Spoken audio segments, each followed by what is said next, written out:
પાસે ભીષણ આગ, ફર્નિચર માર્કેટ બળીને ખાખ.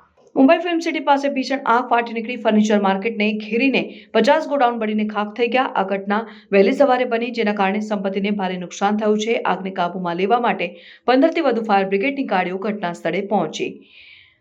આગ ગંદાની ભરેલા ફર્નિચર માર્કેટમાં શરૂ થઈ, જે ગોડાઉનમાં સંગ્રહિત અત્યંત જ્વલનશીલ સામગ્રીને કારણે ઝડપથી ફેલાઈ. આગના જ્વાળા દૂરથી દેખાઈ રહી હતી અને ઘન ધુમાડો હવામાં ફેલાઈ ગયો, જેના કારણે નજીકના રહેવાસીઓ અને વેપારીઓમાં ભય ફેલાયો. ફાયર ફાઇટર્સને આગની તીવ્રતા અને માર્કેટ તરફ જતી સાંકડી ગલીઓના કારણે પડકારોનો સામનો કરવો પડ્યો. આ અવરોધો છતાં તેમણે સતત પ્રયત્નો બાદ આગને કાબૂમાં લીધી. અત્યાર સુધી કોઈ જાનહાનિના અહેવાલ નથી, પરંતુ આર્થિક નુકસાન ભારે છે. આગનું ચોક્કસ કારણ હજી સુધી જાણી શકાયું નથી. પ્રાથમિક અહેવાલો સૂચવે છે કે વિદ્યુત શોર્ટ સર્કિટથી આગ લાગી હોઈ શકે છે. સત્તાવાળાઓ આગના કારણને જાણી અને ભવિષ્યમાં આવી ઘટનાઓને રોકવા માટે સંપૂર્ણ તપાસ કરી રહ્યા છે.